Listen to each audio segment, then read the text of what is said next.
السلام عليكم ورحمة الله وبركاته ومعلن مختار كسو دوادا عشر كيني لباد عشر كيني حقي كسو دوادا conversation وودا شاكيسي A iyo B ayaa wada sheekaysanaya good morning ayuu yiri subax wanaagsan good morning subax wanaagsan good morning hadii lagu dhaw waxa ku jawaabi kartaa morning subax la mid ah good morning waa ku jawaabi kartaa good morning subax wanaagsan morning subax la mid ah how are you sidaa tahay how are you sidaa tahay I am fine waan fiicanahay thank you mahadsanid lama kala reebo waan fiicanahay waa mahadsan tahay lama kala reebo qofka sidaa tahay haduu ku dhaho waan fiicanahay thank you waliga ha ka tagin I am fine thank you I am fine thank you waan fiicanahay mahadsanid and you adigana sidaa tahay and you adigana sidaa tahay I am very fine aad ayaan u fiicanahay I am very fine aad ayaan u fiicanahay what is your name magaca what is your name magaca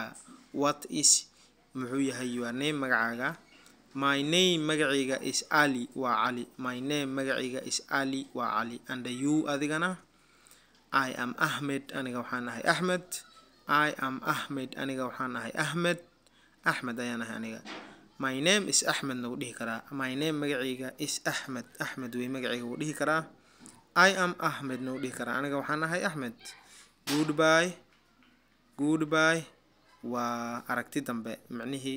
goodbye waa bye bye goodbye aad ku jawaabaysaa ama see you aragti dambe is arag dambe aad ku jawaabaysaa goodbye and bye bye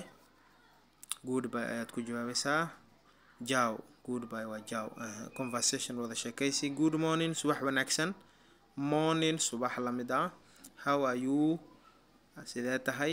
I am fine thank you I am fine thank you hakal reebin waliga I am fine thank you waan fiicanahay mahadsanid and you adigana I am very fine aad ayaan u fiicanahay I am very fine aad ayaan u fiicanahay what is your name what is your name magaca what is muxuu yahay your name magacaaga my name magacayga is Ali waa Ali my name magacayga is Ali waa Ali and you adigana I am Ahmed I am Ahmed waxaan ahay Ahmed my name magacayga is Ahmed noo dhigi kartaa magacayga waa Ahmed noo ku jawaabi kartaa I am Ahmed noo dhigi kartaa aniga waxaan ahay Ahmed noo dhigi kartaa goodbye ciao goodbye ciao iyadana marka ingiriiska aad ayuu u fudud yahay fadlan casharada hal akhristo ku soo dhawaada macahadkan barashada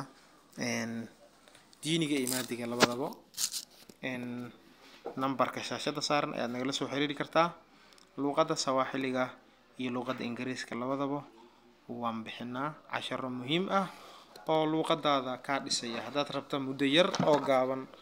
oo 3 bilood gudahood ah in aad ku hadasho luqadda Ingiriiska ama luqadda Sawaaxiliga ah numberka shaashada ku qoran fadlan nagala soo xiriir waxaan ku dadaalinaa haduu Ilaahay idmo muddo gaaban oo ugu yar 3 bilood gudahood in aad isku daydo in aad ku hadasho luqadda Ingiriiska haduu Ilaahay idmo waxa kale la mid ah luqadda Sawaaxiliga iyadana sidaas oo kale hadii aad doonayso in aad luqadda Sawaaxiliga iska dhisto Ingiriiska iyo Sawaaxiliga labadaba waa isku mid hadii aad u jeedo dalalka galbeed ama buufis aad ku jirto fadlan ama waxaan u jeedaa aad ku jirto dib u dejin aad ku jirto oo rabto luqadaada inaad iska saxdo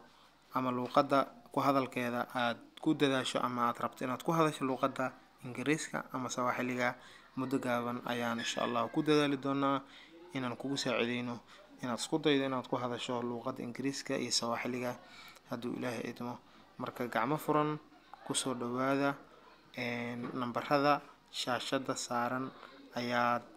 nagala soo xiriiri kartaan haduu Ilaahay idmo WhatsApp kana waad naga soo qaban kartaan aad baan idin soo dhaweynayaa. Assalaamu calaykum waraxmatullaahi wabarakaatuh.